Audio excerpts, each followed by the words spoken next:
Hi there, welcome to a new video here. So we already tackled Dust Brigade 2 in an earlier video, but doing Dust Brigade 1 is also quite interesting because some of the armor that you find from Dust Brigade in general doesn't drop in Dust Brigade 2, namely the chest pieces, and also what's quite nice is the evasion in CU, so this also only drops in here, and so it's actually quite a nice instance to do. You need it also for the Dusted Off Arbiter daily, if he ever spawns again, we will see. So doing this is actually quite nice. And I found with Engi it's also relatively easy. So you can see I already did it actually once as well. I'm also not the first. I think JC, whatever, already has a video of doing Dust Brigade 1 on YouTube as well. But yeah, I figured I'll just do the same, and so you can see what I do here. It takes a moment, but yeah, shouldn't be too bad. So I'm killing the ads off here at the start. It's not really needed. I think you can cheese them by jumping around somewhere, but yeah, I mean, is what it is. Doesn't take too long as well, and hopefully, oops, hopefully you don't need to do this instance so many times. But yeah, so as with engineer typical, you try to let your pets tank the damage, and as you can see, if I go full out on shooting the mobs, I typically get aggro, even though I forgot to apply my aggressiveness trimmer right now. That's something you should always redo on zoning, basically. But yeah, so we kill them off, and then we run up. And if you have never done Dust Brigade 1, the basic idea is you have this arena here, you have 4 different colored platforms, and while you fight the boss, the boss does occasional debuffs, so it does a nano drain, and for the nano drain you run on yellow. For a morph that basically doesn't let you do anything anymore, you run on green. Then you have an evade debuff and a buff that heals the boss on hitting on blue, and a healing efficiency debuff on red. But we will see this in at the start, when I start, because yeah, if you have done Dust Brigade in a team, so you will notice that there you start by getting a buff by running over the platforms in a specific order, but I don't do this here for reasons I will get into a bit later. So for now, I'll just start. I use the divert energy to hit points trimmer on the pets. This gives them more HP, which is of course nice, and as an added bonus, since you have a heal that heals the pets for 10% of their HP, this heal actually also heals for quite a bit more, 500 more in specifically. So you can see I heal my main bot for 7.3k with a 10% heal. Yeah, and now we start with the debuff. So you can see I got morphed, so I run on green, and this removes the morph, and now I actually have to remember to really heal my bot. Because yeah, due to the debuffs, you sometimes have yeah, periods where you can't heal it, and so yeah, just be on top of this. Don't be afraid to put the pets on follow either. This doesn't always work, because you can see the boss has a D-Shark and this applies a snare, and then your pets don't move. So yeah, not always possible to drag the pets behind you. Yeah, so I will remove all the debuffs as best as possible, and then for the majority of the fight it's basically tank and spank. So I got red debuff, which is the healing debuff, and since healing is quite important, I have to remove this as well. The 10% heal should work with the debuff as well, but still my single heal is also very, very important, and this so you have to remove this. So another thing you'll notice during the fight is that the screen shakes occasionally, and when this happens, you get a snare and initiative debuff. So you can see that my heal was quite a bit lower. Slower, I mean. Yeah, there I got the yellow debuff, and this is a nano drain. You can see I lost quite a bit of nano.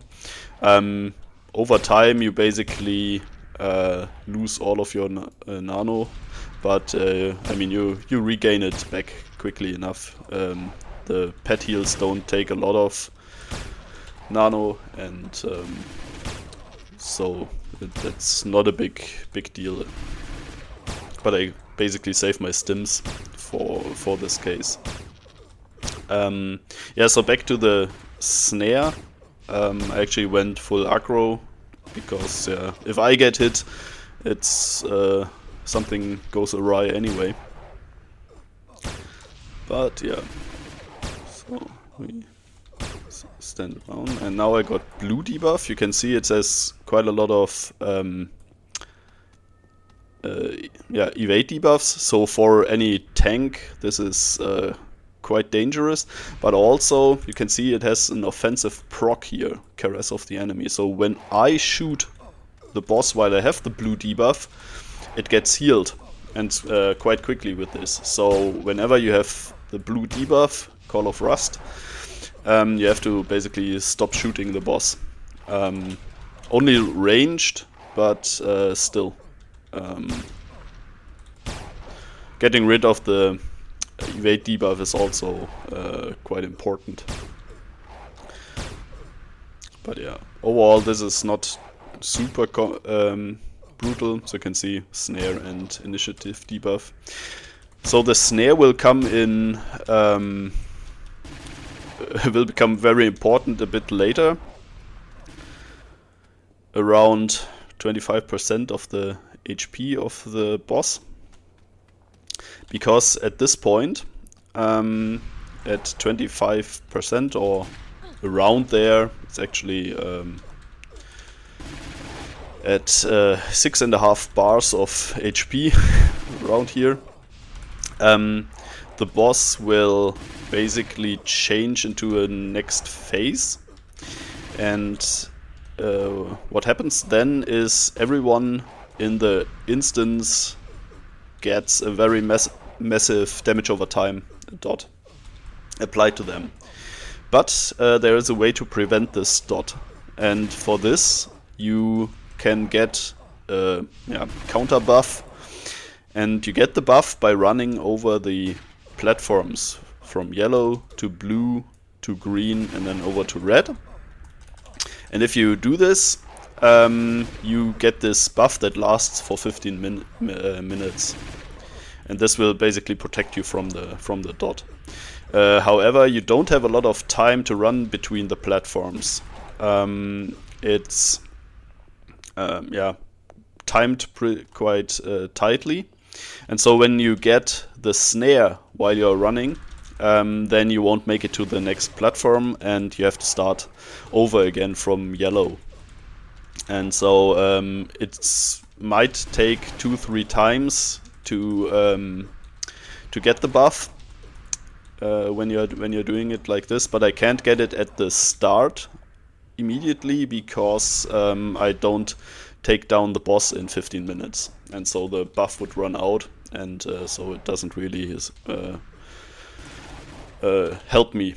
The reason why you get the buff at the start, typically, when you're doing it with the team, is that when you have not hit the boss yet, if it hasn't taken any damage, then yeah, the snares won't get applied, so they don't happen, and so you can run over the platforms quite easily, and so the boss aggros in between, but yeah, as long as you don't hit it, then you're fine, and the snares won't start. But yeah, once you start here, you get the snares and you have to basically deal with it.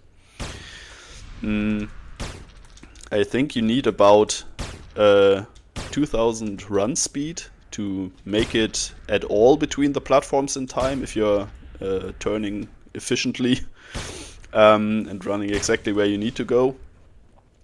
But this cuts it a bit short, and yeah, it might take some tries anyway with a snare here. And so I have brought some run speed equipment here as well. The problem is that the debuffs basically cause you to lose all the run speed buffs that you have. Some might work, maybe for example, velocity may work, so the martial artist buff, but yeah, most others get removed, so it doesn't help you to get grid space freedom, only if you do it right at the start once, but over the course of the fight you will definitely lose the buffs. And so yeah, getting close to the run speed cap around 2.5k is definitely helpful when you're doing it like this here. So yeah, as you can see, it's not super complicated to keep the bots alive here. This is of course a bit why you keep some HP always on the pads. Don't cut it too close, because yeah, you might run into a situation where you have to run to the green platform and can't heal the pads in between. But yeah, for this reason I also keep the yeah, heal perks for the pets on available, and don't use them during regular intervals, because it's always helpful to have some way to quickly heal up the pet when the need arises. So in terms of perks, you notice I have a second hotbar without all the damage perks.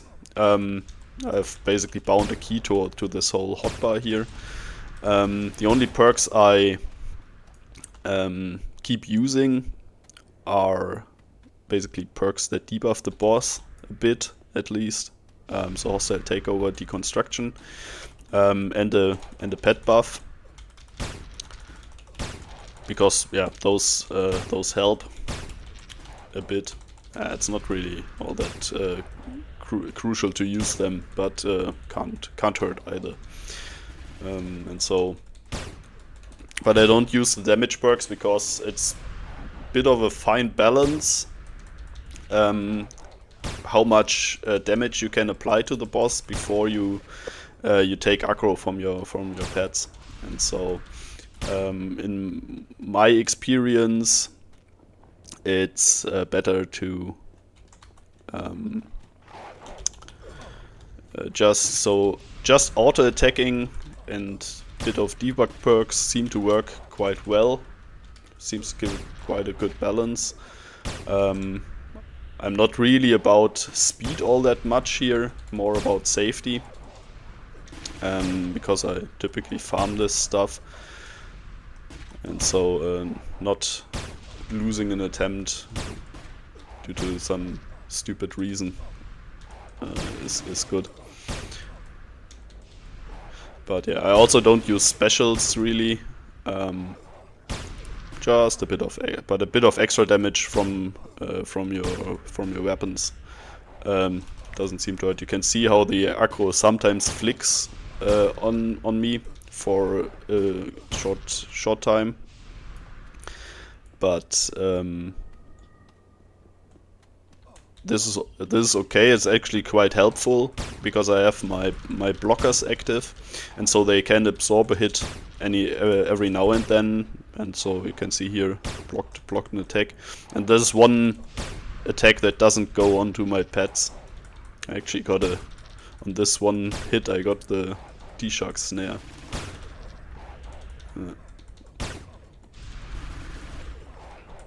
So at some point 1, 2, 3, 4, 5, 6.5. So I have about one bubble before I have to actually get the debuff and get the buff. And so I will start this soon, I guess. And so for the way I do it, so as I said, we start at the yellow portal.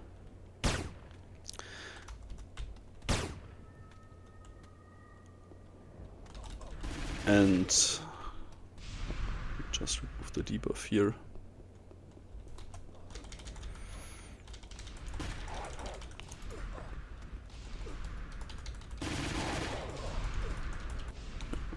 So let's go for it.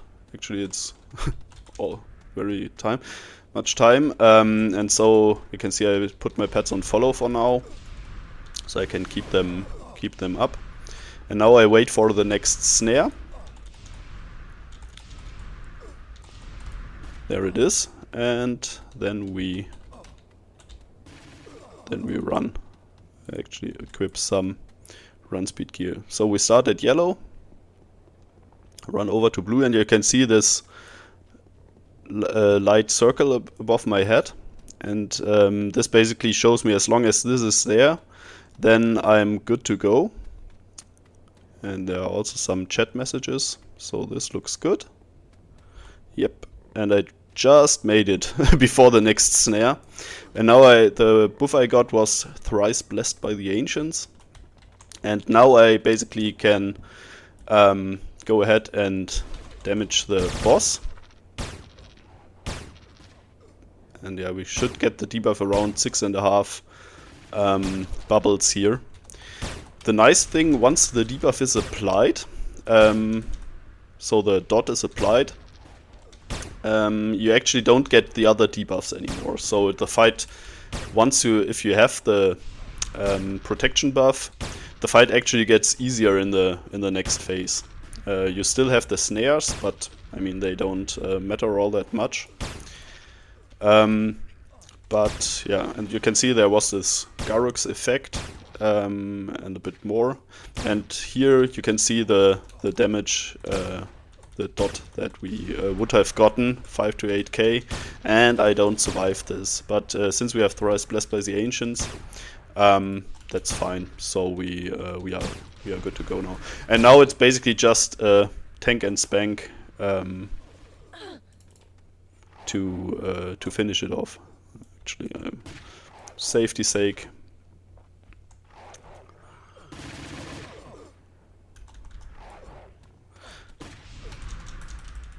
Just don't be afraid to pop a cocoon or stuff like this if you get aggro. I also reapplied the trimmer. Its behavior is quite a bit erratic. I don't know. Sometimes it at least seems that it also wears off if the pet goes out of sight. It's hard to confirm specifically, but yeah, I'm since you don't lose anything by reapplying it, just do. It's instant. I actually, speaking of reapplying, I also completely forgot to reapply the HP trimmers. I usually have this little chat script here to remind me, but yeah, during these videos I tend to forget quite a bit of stuff. And you can see it's not super crucial to do this. You can heal this the damage of the boss pretty straightforward. It's not too terrible. Always with Engi, it's definitely the most important thing you have to keep up is the Empowered Pre-Nullity Cocoon you get from Dust Brigade quest, because I don't know if you really noticed it yet, but so you can see the I get 29% reflect from them from the buff. It's nice, but if you check your pets, what you notice is they get 45%, so almost halves the incoming damage, and that makes a huge difference in survivability of your pets and why Engineer is so strong. And you might even say it's a bit overpowered, but yeah, this is overall. Then if you have the 10% heal, it's not too hard to keep the pets active, keep the pets alive over the course of such a fight here. Yeah, so you can see the dot actually runs out, so you can heal through it, but not as Engi, obviously. And yeah, that's all she wrote basically. So mainly as a recap, so the correct order for getting the protection buff is yellow. You run from yellow, you run across to blue, and then you turn left, go over to green, and then once more across to red. And the run from green to red is basically the crucial part here, because that's the longest way. And if you are low on run speed, it might help you to also pop a burst of speed stim, for example, just for this last part here. Might help you to get across there if you, for example, don't have the 2k run speed yet. If you're doing a Dust Brigade quest or so and are a bit low, then this could help as well. But yeah, overall then Nano Drain is yellow, Morph is green, Heal and Evade Debuff is blue, and Healing Efficiency is red. Some professions can maybe just ignore the red debuff. If you're not doing any healing, then yeah, can't hurt to you can probably ignore this, but all the others you should just take, because yeah, you can see it's also not too stressful. When you're doing it with a team, you can run into situations where you get 2 debuffs at the same time. So always be on the lookout, get a bit used to the icons for the debuffs, and make sure to get rid of them all. Sometimes you get a debuff, you run to the correct platform, but you still have another one, and this can ruin your day. Especially if it's, for example, the blue debuff that you haven't then noticed. So yeah, this about sums it up. You can see drops quite a bit of loot, and yeah, so far from my side. Hope I could show you the Dust Brigade 1 instance, and yeah, see you in the next video. Bye.